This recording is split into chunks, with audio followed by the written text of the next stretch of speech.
Hello, everyone, and welcome to Conversations in Horror, the podcast. I am your host, Kevin L. Powers. I'm also the only operator of Something Wicked Entertainment and Events, and welcome to our podcast today. Now, if you have been with us before or you are new, you will realize that what we do is we kind of discuss one single horror film with each episode. We kind of do a deep dive, critique, analysis, talk about our love of the film, which would be with me and a special guest. Now, my special guests are different every week to give you a different perspective on each of the films from some of the people out there who really love horror, just like we hope you do. Now, that being said, you are in the middle of our franchise month. So what we've been doing is we've been kind of releasing a plethora of episodes per franchise, kind of taking a deep dive into each one of the films that are part of a particular franchise. This episode right now is going to be part of the Poltergeist franchise. Fortunately or unfortunately, depending on how you look at it, this is not the original 80s part of the trilogy of Poltergeist, but instead it is a 2015 remake of Poltergeist. And to discuss this movie with me today, I want to welcome our special guest, Jim Adams. Thank you for joining us. I'm so special. Jim has been on the show many times, and he and I have been discussing each one of these Poltergeist films almost exclusively. So it's interesting to talk about the remake of Poltergeist. And we haven't always agreed. So getting to Poltergeist 2015, which has a whole new cast and it's been modernized for modern day audiences from Ghost House Pictures. If you're familiar with them, it's also led by Rob Tappert and Sam Raimi, and I forget who the third person of Ghost House Pictures is, but you'll forgive me when I forget your name. But Ghost House is known for many great horror films, of which this, in my opinion, is not one of them. So for you, Jim, I would like for you to tell everybody your impressions or your kind of early thoughts about this film before I get into mine. Okay. Well, now the one thing about this movie that surprised me, and I didn't see it when it came out in the theaters, and it was a while.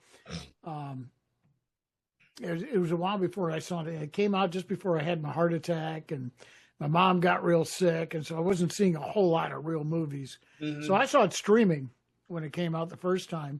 I think it was about 5 years ago. I had just moved to Atlanta, and I remember it surprised me how literal it was trying to be with the old one, with the original. Although they went in a darker way. I mean, it was a much darker film than the first one. Mm-hmm. But scripting, it was almost like the same movie as far as things that happened in it and all that, which sort of set me back a little bit. I mean, it was like, wow, that's sort of unusual. I figured they'd changed a few things up. And they just made them a little darker and a little more violent. And it's, the Sam Raimi touch on it. But I was surprised they didn't change the story in any way. Basically dealt with a house that was built on top of a graveyard, and the ghost didn't like it, and terrorizing this family. When all was said and done, I mean, it didn't stick with me, because when we talked about doing Poltergeist, and you said, "Well, do the one that came out in 2015," it was like, "Oh, I don't think I've seen that." And I sat down and watched it about 6 months ago, and it was like, wait a minute, I've seen this. So I was like, that probably sort of speaks volumes as far as, okay, I mean, I made it all the way through. I like some of the people that are in it. I'm a big Sam Rockwell fan. But it wasn't the best movie I'd ever seen. It wasn't the worst either. But I mean, I liked it probably a lot more than I thought it would, because usually when they do these reboots, I go into them very cynical. But I was really stunned at how much the script was a lot like the first one. In fact, they even gave Steven Spielberg a writing credit on this movie because, so much of the script was almost exactly like the screenplay he wrote for the one in the 80s. So I did just sort of nothing to get excited about. So I did see this when it originally came out at the theater. So I saw it at the theater, and I did not like it then. And when I rewatched it 10 years later, so it's been 10 years since this movie was originally released. Right. This is only the second time I've seen it now, and I still don't like it. Well, I've only seen it twice too, so we're alike there. I was hoping that my opinion would have changed, but I do not like this movie for a lot of reasons. This movie, for me, and I'm seeing it much differently than you saw it, took Spielberg's original script for the first film and bastardized it to the point where it streamlined everything that made his magic with his film. They've cut the characters down.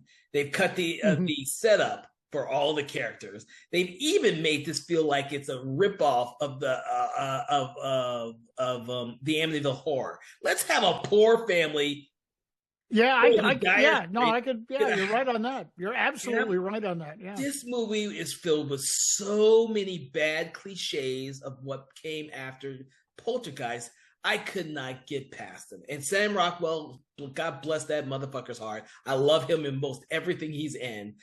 And he's good in this movie, but you know what? Nothing else for me in this movie is. There's one great thing in this movie. We're going to get that in a minute. But because I felt that this movie bastardized the first movie, the original movie, I hated it. And when rewatching it, I was going to give it a new chance because they essentially took the story elements but kind of changed them because they're not called the Freeleys anymore. They're called the Bowen family. Yeah, the Bowen family, right. They're the Bowen family, and they're a more modern family because it's a modern day age. Oh, yeah, yeah. And the house they're getting is they haven't lived in it at all. This is a new house that they're getting. It's designed to be a house from the old days and not modern enough for them. Yes. The original one, it was a modern day house.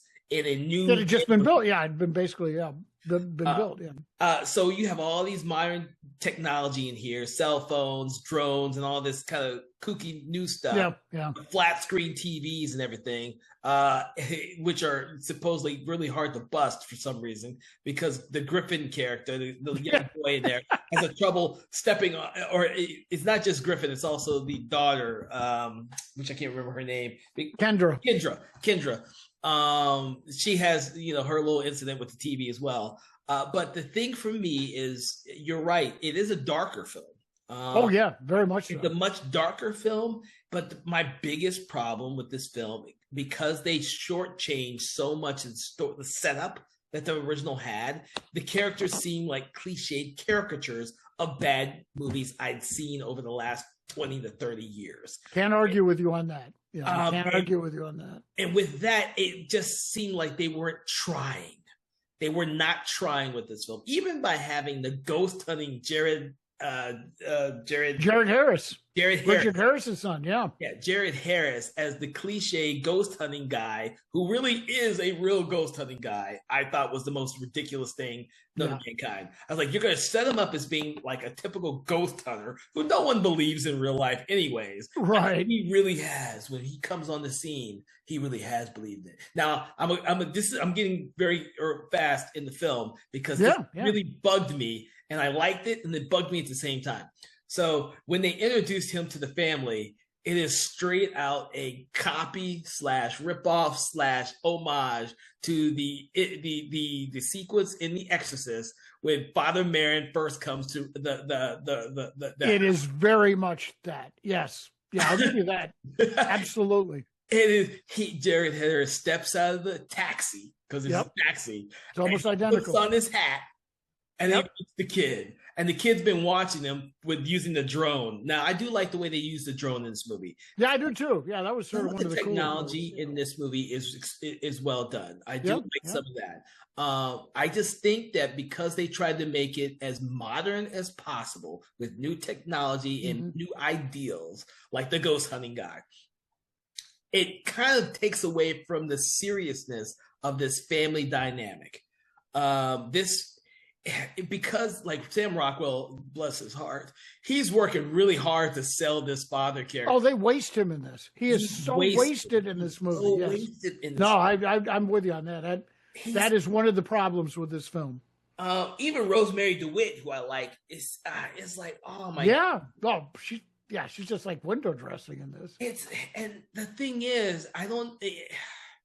I've seen a lot of Ghost House pictures, and I'm usually not down on. I don't usually down Ghost House pictures. Mm-hmm. They've done a lot of great remakes, but this one's really, really just irks of studio interference. Or this is like, we're doing this because the studio wants a remake, and they're going to just get whatever we put together.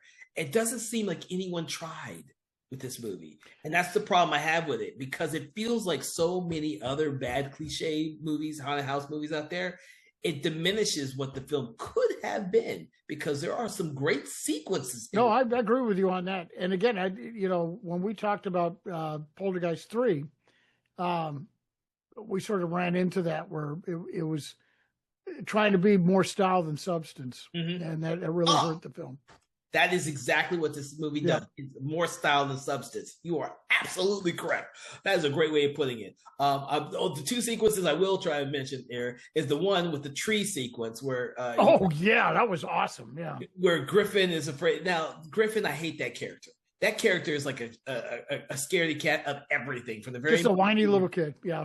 And there's no setup for any of this. The only thing you get is the background. He got left in the mall by himself, but the parents think, well, it didn't seem to bother him. He was too young. Well, then why is he so skittish at everything?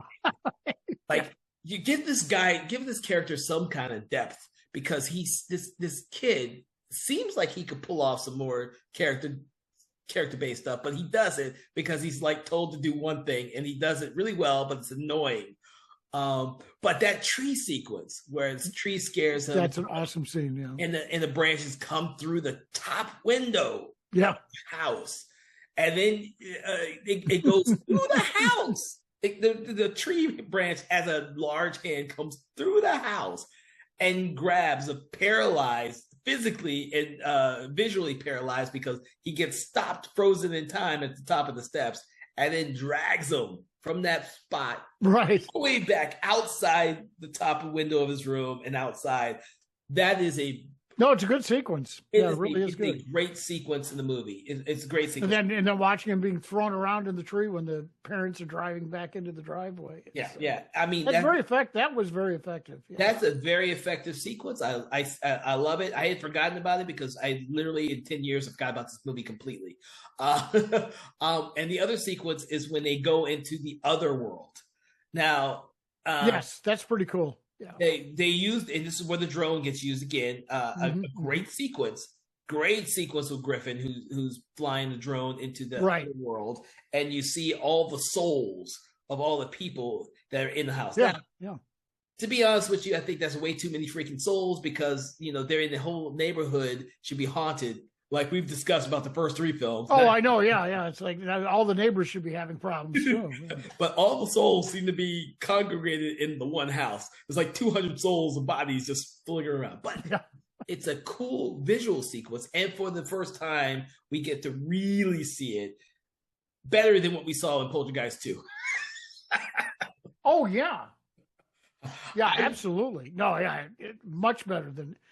But yeah, no, I can't argue with you on that at all. And I keep thinking that some of the problem, we'll talk about Gil Kenan a little bit. Gil Kenan, I think, was trying to make a Sam Raimi film. That's because I saw some of the same problems you did.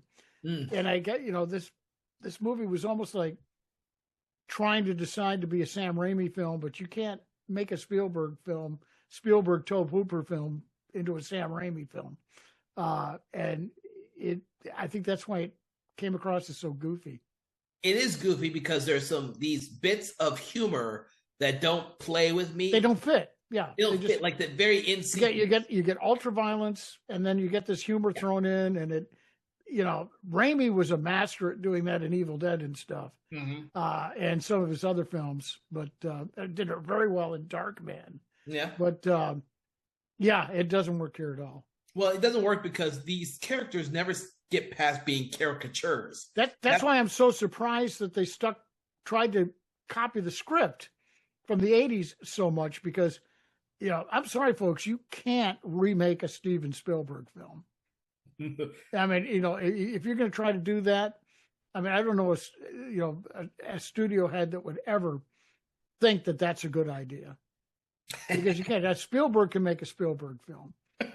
They're that unique, and there's other directors that I believe that with as well. But that's, you know, they're trying to make a Spielberg film like Sam Raimi would make it. It's like, no, that didn't work for me at all. But I didn't hate this movie, but I hated that Sam Raimi is being, not Sam Raimi, Sam Rockwell is being wasted.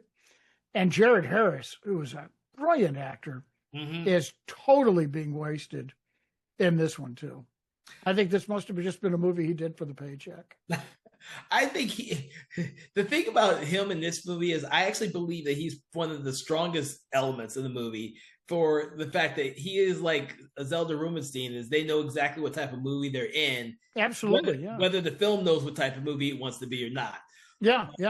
He plays his character, which is I've got his name here. Burke. Yes, Burke. He plays this Burke. He plays it to a T, and he plays it really well. And his character's bits of comic repertoire with his ex-wife is really great. And the sequences where he's talking to the Griffin, and he's being dead serious about all his wounds and stuff. Those scenes come off as very genuine and very, didn't that remind you of Jaws? It did. In the boat scene where they're comparing scars, that's what it reminded me of. Yeah. That's the problem. This movie reminds you of so many other better movies, of other Spielberg films and stuff. Again, I think Gil Keane was trying to make a Spielberg movie, but he's working for Sam Raimi, and Roy Lee is the other guy you're trying to think of in Ghost Pictures. Thank you. That was the third guy. I knew there was the three, but I always forget. Yeah, there's three of them. Yeah, because they all take production credits in this. But the thing is, it's a well-made film technically. Technically, it looks great. For 2015, it delivered regarding the scares, the jump scares especially, the visual horror and all that type of stuff. But the problem is it's saddled with the fact that it's called Poltergeist, and people assume it was a remake. Now, I am going to take a page out of your book that we've been discussing over the course of this franchise, in the event that you want to see what happened to some of the other families that happened on the streets. That's how. Yes. This film could be a splinter off of that, considering that they chose to do the Bowman family, and then the fact that that they don't, they have nothing to do with the development of the houses. They actually find out about where the houses built on the cemetery through a dinner party. It's not stuff that's relayed back naturally. They give it all away very quickly in this movie. That did surprise me. They streamline the story. Yeah, you find out they didn't move the bodies. Yeah, a lot quicker than you did in the other one. And it's all expositionally done, with the original film, because they had so many extra characters. It was like, well, we saw these scenes with Craig T. Nelson, who's successful in his job, and he has these conversations with his boss about the neighborhood and where he could go. And you get you get a sense of the character of the whole neighborhood. Yes, in the first film. Whereas in this film, you never see anything else in the neighborhood, ever. No. This is a really contained film to a single house. And you never get the sense of, you never see their neighbors. You get the sense, you get told really early on by the realtor that the reason why they're getting the house so cheap is because a lot of houses were foreclosed upon, which means the house is cheap, blah, blah, blah, blah. Well, again, this is 2015, and the economy wasn't the greatest. It was. We were just coming out of some really bad times. That it was starting to come around. Yeah, the economy was starting to come around, but a lot of people had lost jobs over the the big recession of 2008 and whatever. And I guarantee you, that's one of the ideals that they were trying to. I think so. Yeah, put in this movie, because like Sam Rockwell, that one surprised me. That Rockwell's this guy's out of the work, he's been laid off, and actually, Roseanne DeWitt's character is supporting the family or whatever. Yeah, she's got her little writer's block trying to get Right. you have Right. you have kids who are obsessed with cell phones and technology. Um, Yes. it's a very modern film Oh yeah. Oh yeah. for audiences of 2015. The daughter who talks back, especially when she doesn't get her way in regards to after her cell phone is fried. Yeah. Oh yeah.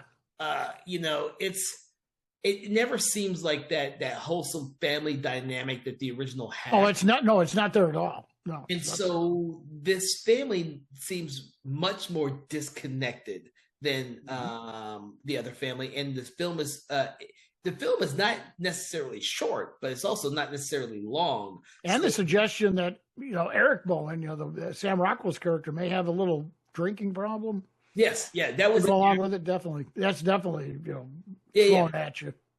Well, yeah, and he stops drinking when his wife says that she needs him to be supportive while they're investigating this whole thing. And so we see the scene where he's pouring out the drink. His drinking problem lasted all of about 2 scenes.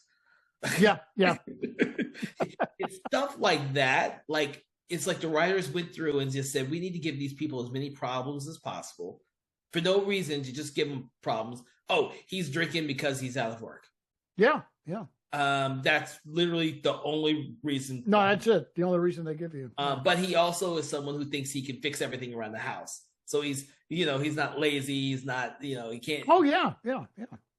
But he, doesn't fix anything right.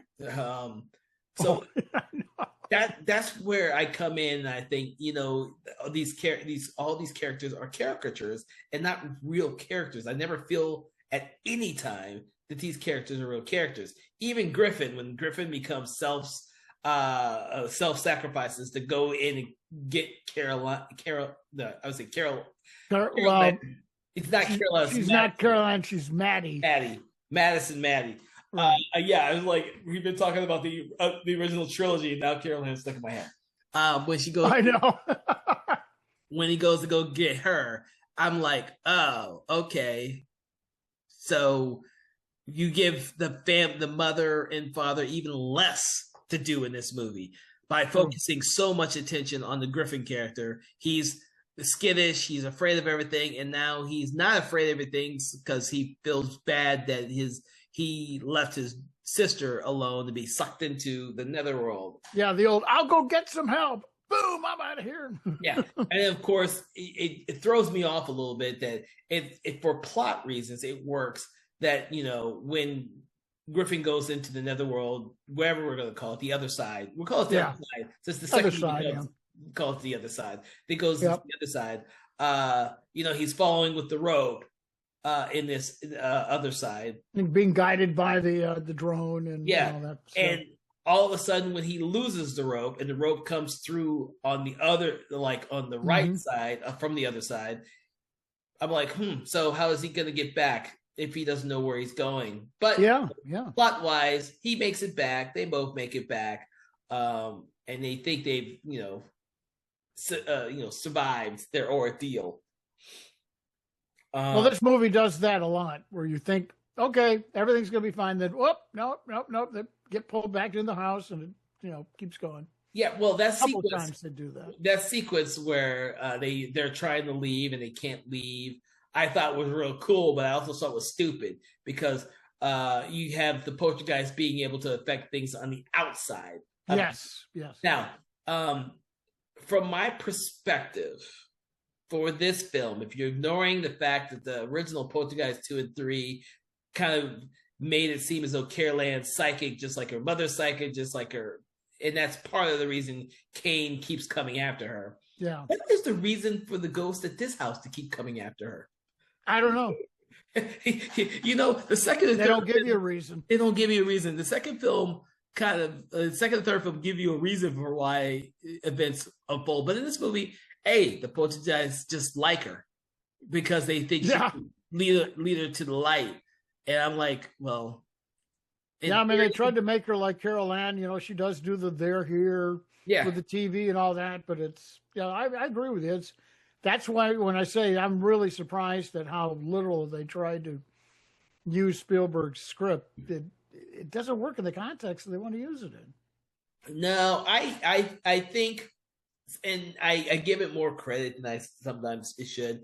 I mostly because they changed the name to the Bowen family, and so I try and think of this movie as a side story to the original one, as this is just another Yeah, family. no, they just changed the name of the family. Yeah, they just, and I don't really know why. Like, if you're gonna make a remake, why are you changing it to a random Bowen Oh, family? so no one confuses it with the Tobe Hooper movie. I guess I I was don't like, know. No, yeah, I'm with you. I have no idea. that's There's a no reason to, weird change. you know. And why does you do have a woman who is the first parapsychologist you see in here, Jane Addams, and it's no relation to me. She's no relation to me. And all that. But then uh, when you bring in Jared Harris's character, the TV thing just sort of that was one thing where I just sort of they lost me there a little bit. I mean, I stayed with it because I like Jared Harris. Oh no, Uh, he's yeah, actually really good in this I film. got to know him casually when he was in college. He went to school at Duke University, and I was working for a big exclusive restaurant in Durham at the time. And he brought a bunch of people in to celebrate a film that he had made, and because he was a film student, and his father financed it for him, so it was like $60,000 back in the mid '80s. But nice guy, he was a really nice guy. I was glad to see that he did well. Oh, Um, but in fact, in some ways, I think he's a better actor than his father was. But um, but the character, that's the one character that's sort of like they say, a turd in the punch bowl. They didn't need it. They didn't need him. In the first movie, you had the woman, and I guess he is supposed to take the place of the Tangina character yes. in the first one. But I would have much preferred seeing a Zelda Rubinstein type character, reprised than this TV guy who you don't really know if he's for real or a con guy. But yeah, no, he is real. He really does believe or whatever. And then, he's got this TV show. It's just, Well, that sort of turned me off. well, the thing is, in the '80s, psychics were, probably still being used for police investigations and stuff like that. So people thought, Oh yeah, no, that's yeah. I mean, yeah. I mean, you had the psychic hotline, which everybody, yeah, total scam. I remember, Sorry, folks, if I insulted some people, but yeah, but by 2015, there's no one really believing in psychics, so they had to change it up a little bit. yeah. But you have all these Ghostbuster shows. I mean, these ghost hunter shows back Yeah, then. So. well, he is a ghost hunter. Yeah, no, that's what he's doing. But it's like, okay, guys. uh, I mean, in the original Poltergeist, those ghost people were based on an actual institute that was at Duke University called the Rhine Institute. They had a little office there at the Quad. Uh, Nobody really took them seriously because this was the '70s, mhm. and but I mean they were the ones that set the table for all these other ghost hunting type groups. And Tobe Hooper said, that he based the people they brought in the first movie on these people from the Rhine Institute, which were at the time were the only people that were going out and doing legitimate investigations into strange evidence of the paranormal or like that, using all this technology and stuff like that. What we had in the '80s at that time. So I don't know. I guess they figured, okay, well, this is 2015, so we'll bring in the ghost hunters, like the ghost hunters TV Pretty show. much. And they cut the amount of time you get to be with the actual paranormal investigators in this. Yeah, they do not spend much time with it in this one. Like we get a good amount of time in the original Poltergeist with those Oh yeah. and there's a lot of stuff, particularly that's revealed in the original film with those characters that is just simply cut from this. There is a phenomenal scene. I don't know if we talked about it when we talked about the original Poltergeist. It's still one of my favorite scenes. It was so subtle, where they're showing everybody's asleep, and they've got, of course, there's one person awake. They always have someone on Yeah.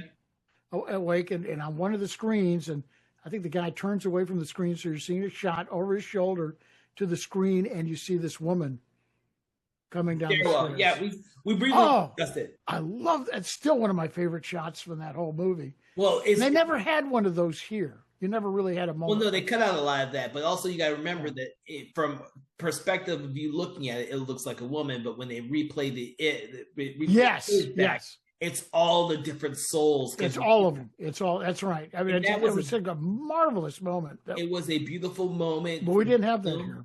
And those things are missing here. The subtleties, all missing in this film, which is why it's been streamlined. No, this one is very much in your face. It is very much in their face. The effects are very much in your face. Everything is pretty much in your face. Sometimes it works, sometimes it doesn't. Like the sequence with Griffin yet again, and the doll sequence or dolls sequence. They didn't have one clown; they had a box of them.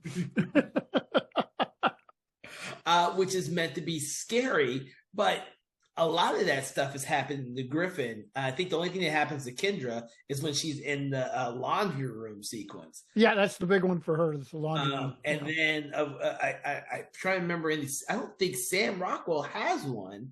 The dad has it, Aaron. Not really. No, not really. And then the mom only has hers at the end. Right. And of course, they're not building a pool in this movie. Yeah, they don't have the pool. Yeah, they're too broke. So, so we know they're not going to do that. The street just opens up, right? The soil, and you see a skeleton popped out for like 2 seconds. Hello. That's what you get.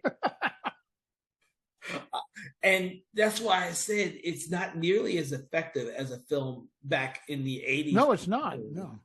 And I would like to know, or one day I need to discuss with someone who's never seen the original film, has only seen the remake, and get their opinions on what exactly was good to them about the remake and what wasn't good. Because I think the only way to... Because it's like a video game. Yeah. That's been my knock on so many films from, in this century, is that they're like watching a video game that you don't have, you're not playing, you're just watching now. And it's not good filmmaking. It's just not good filmmaking. And unfortunately, there are a lot of remakes like this because they think very much most people watching remakes are the people who, for the nostalgia factor, watch the original. And so they can streamline a lot of the story elements and just get to the meat and potatoes. Yeah. And, they're doing much better with that, in theory, when they do legacy sequels now, where they have original characters from the original series coming back. The new trend. We can't. But no, that's a knock I have on a lot of contemporary films, that the storytelling style has disappeared. Yeah, and it all depends on the audience. Unfortunately, this film, I'm not actually 100% sure who the audience is for. I was going to say younger people for this day and age. They're younger than me, I think. It's not really for nostalgia purposes for the original people who saw the original. Maybe that's what bugged me a little bit about this one. Well, the film wasn't really well. Yeah, it was sort of like, hey, we don't care if you loved the one in the 80s. We're gonna do it like Sam's doing it. It's and Raimi and Ghost House Pictures has produced several sequels. He's done a lot of remakes, yeah. But for some reason, this one did not click. Not just with me, but for a lot of audience members. I don't remember, because it was a Spielberg movie, but this movie made money. I can't remember if it did or didn't anymore. It did. Well, it was a $35 million budget, and it initially returned $93 million. Now they say if you double your budget and what you take back in, that covers all of the marketing costs and stuff. So yeah, technically they made money. Yeah, but they didn't make any more sequels after this one. No, they didn't. The critics did not like the movie. Yeah, I remember that. Because I know usually the money dictates it, but I'm surprised we didn't see another one come out. Maybe they agreed with me on the script of the Poltergeist 2 and 3 were so awful that no, we don't want to remake those. They would have just come up with their own remake. That's how they just couldn't come up with the story. Yeah. And I can't blame them, because the movie did not lend itself to they end it with our buddy there, with Jared Harris's character going back to his TV show, Yeah, you know that was such a weird ending. It was, yeah, very He goes strange. there to lead them to the light, the souls to the light in the house, and he says he may not be back. And I'm like, well, I was hoping that you don't step into the light. Okay. Yeah, But of course, he does survive because for a moment on the screens, his ex-wife and the rest of the paranormal investigators right. are watching. They don't see him anymore, and all Yep. of a Old sudden, Dr. Paul. Yeah, they both end up hosting the new ghost show. yeah. And I was like, oh, okay. Uh, no one currently dies in this movie. I mean, if they're going to make a sequel off of this one, they would probably start with the TV show and try to do like what Conjuring did, you know. yeah, Which is like Ed and Lorraine Warren, just you okay, could let's do a find it. spin-off with Burke. No, I mean that would be the only way you could go with this thing, I could see. Oh Jesus! Don't do it because The Conjuring did it so much better. So much better. Yeah. And they still claim that for the most part, the Conjuring movies, not so much the spin-offs, the Conjuring movies are still inspired by actual cases. So. Oh yeah, no, yeah, they all had some basis in one or a couple of the investigations that Ed and Lorraine Warren were famous for. So, but I'm trying to. But no, we're not different much in our perspectives of it. I was kinder to this film probably than you were. Oh yeah, you were kind. Because I've just gotten to the point where I accept the fact that so many films are like watching video games. Doesn't mean I like it, but it's just like, yeah, all right. Somebody out there likes it. Oh, somebody wants to. $90 million worth of tickets were sold for this thing first time around. So, well, Ghost House, if I'm not mistaken, didn't have a whole lot of films that tanked the box office.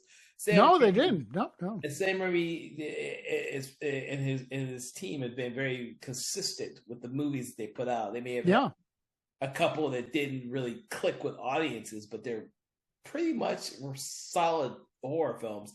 I mean the Evil Dead films that they did do, but I thought one film that they did that I thought was very underrated, although it did very well, was Drag Me to Hell. I loved that film. That film was really a great horror film. The Grudge, pretty good stuff. They've done some good stuff. Jesus, I forget. I think they did 3 Grudge movies. At least 3 that I can think of. Yeah. A franchise we will get to anytime soon, everybody. Oh yeah. So many splinters of the franchise that's called. Yeah, they did 3 of them. I just looked it up. Yeah. And they did a bunch of Boogeyman movies. I haven't seen all of them. I think they did 3 Boogeyman movies. First couple ones that I saw were pretty good. They weren't bad. Dude, I don't remember. 30 Days of Dark, and 30 Days of Night. And then the original one. Yeah, that was the sequel. So, I mean, yeah, they've done some good stuff. And none of them have lost money. So, go figure. I think for me, it's probably more of a generational thing that a lot of people want their movies like that. They want a lot of action. They don't care about the storyline that much. And you give them cool effects and all that stuff, and they're happy. And I like that when I play there's a few video games I play that I like it in that, but I want my movies to have some story and character development. I enjoy all that, but I also want my films to be more visually comprehensive. Yes, that's a good way to put it. Yeah, which is one of the reasons why I like the third Poltergeist film, because of some of the visual aspects of it that were present throughout the entire film. But with this remake, I don't feel anything towards anything particular. Not the first time I watched this film, and not the second time when I watched it for the podcast.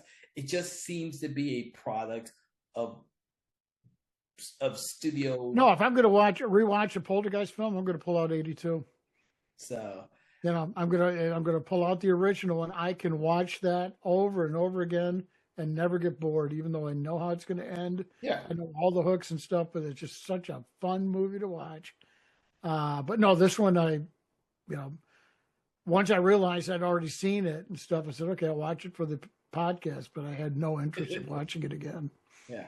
So for everyone who's listening, if you haven't seen Poltergeist, the 2015 version, it follows the plot of the original Poltergeist film. It is. And like I said, they try to totally just use the same story, but it's been streamlined. A very weird interpretation of it. Now, there are some things they switched, and so they focused on the Griffin character / Robbie character. More. Yes. Yeah, the little boy has much more, does a whole lot more than the boy in the original one did. Yeah. But when they do that, they cut into the actual family dynamic with the mother and child. There is no family dynamic in this one. Yeah, there isn't. There really isn't. They're just characters on the screen. Yeah, and that's one of the many faults of the film. And I hate, like I said, I hate Sam Rockwell's character. I hate the way they did that one. He's just sort of a worthless individual. I mean, it's just like, I did find myself saying to the screen, "Just go get a job, for God's sake. Quit bitching." Don't be a victim. Go out and get some work. You can do that. I am sure, he did. I don't know him, and I've never met him, but this choice among many of his most brilliant films that he's done here seems to be he wanted the opportunity to play like a normal person. I would say, look, being an actor myself, I say, hey, this is a movie that's being produced by Sam Raimi, who I love his work. Loved all of his movies and stuff like that. And the paycheck was probably pretty good. It's a $35 million picture. It's like, yeah, I'll do it. Oh, Jesus. But yeah, the character's just awful. That is one of the worst parts of this whole movie. All right. So, Jim, do you have any final thoughts about the 2015 remake of Poltergeist for our audience today? No, this is just one that's sort of like, I remember you said you gave it a 6 on IMDb. I gave it a 7, which is just sort of like, when I give films a 7, it's usually just, they look nice or something. Right? It's just like, did nothing for me. So everyone listening, when I first saw this movie 10 years ago in 2015, I originally gave this on IMDb a 6 out of 10 stars. That was part of the conversation me and Jim had earlier. Right. When we watched the film, just to give you reference for what we were talking about. That being said, we do rate the movies here on the show from 1 to 5, 1 being poor, 5 being excellent. Oh, okay. I'll give it a 2. You're going to give it a 2? 2, yeah. It's hilarious because that's what I was going to give it to. Like I said, we're not there. Yeah, I could tell from, we weren't really that much different in our views on this. Different from different angles, but it still turned out the same. I enjoy watching remakes. I think that remakes are a part of filmmaking. Oh, yeah. I have no problems with that. They are vital. Yeah, there's some very good ones out there. Yes, not only creatively for filmmakers, but also for audience members who, for a lot of times, may have never seen the original one. It's a little bit better if they watch a remake of a film that's, say, 50, 60 years old. Yes. They pretty much would be watching a movie that's way out of when they were even born. Remakes in that respects, I think, are vital because a lot of the times people who watch a remake will go back and watch the original film. Yes, absolutely. And I do that all the time, and I implore people who may not have seen this film to go back and watch the original film. Yeah. But not just this film, all remakes. If you go and see a remake, go back and watch the original film. I did that with, we mentioned The Grudge. I watched all of the previous Ju-on movies. Yep. Ju-on the Curse, the Ju-on the Grudge, then watching The Grudge. So there's lots, the thing is, there is a lot to be said about the importance of remakes for our culture. In filmmaking. Two of the best movies out there are remakes. David Cronenberg's The Fly and John Carpenter's The Thing. Yeah, those are two great examples. Great examples of remakes. I mean, there's a place for them. And audiences obviously went back to watch the original ones. And I want to implore people to keep going out there and searching out for these films. Yeah. Sometimes we come across films that aren't that good. It's just the luck of the draw. There's 5 billion movies out there from all across the world in many different cultures. You're going to come across some stinkers here or there. Oh yeah. But I will say that even for foreign audiences, when a Poltergeist remake comes out, a lot of countries have not had access to the original. That's very true. Spielberg film, and the only access they have is for this film, the remake. Yeah. And then they go out and they try and they seek out the originals wherever they can find them, and that's where I see remakes having a vital importance to franchises. It's the reason why I believe that they're important. It's the reason why when we talk about franchises, we're also discussing the remakes in addition to the original films in the franchise, because they have a place. And I'm sure, 5-10 years from now, when it's been 20-25 years since this one came out, someone else will come out with a new version of Poltergeist. Hopefully it might be. Oh, I'm sure. Yeah. I'm sure. Yeah. Someone will think, they can tap the gold mine one more time and see if they can get it to deliver. I mean, this one did make a profit, and not as big of a profit as the original, but it did make a profit. Yeah. And, someone with some creativity will come on. I mean, they're working on Mike Flanagan, working on a new version of Carrie. Carrie's been remade freaking 3-4 times. Yeah, I'm curious about that one, because I did not like the first remake of Carrie at all. Well, the first remake is the television remake with Angela Bettis. Right. I didn't care for it at all. Then the other one was the one with Chloe Grace Moretz, which is a more recent one, and of course, and it's I know her family, that she's from the city I was living in before I moved to Atlanta, and her father is a doctor up in the part of the country in Georgia that I lived in, but and I like her. I think she's a really good actress, but that one just didn't work for me. But we'll wait until that Poltergeist sequel comes out. Yeah. I want to thank you, Jim, for joining us on Conversations in Horror. Everyone out there, we hope that you've enjoyed listening to this podcast episode on Poltergeist 2015. Make sure to check out all the other episodes that we've highlighted for this franchise month, including especially mine. No, I'm just kidding. Poltergeist 1, 2, and 3. Oh, those are all mine. Okay, yeah. Well, yeah, Jim, because you're the only one that wanted to talk to them. I'm the Poltergeist guy. Yeah, see, nobody wanted to talk about Poltergeist.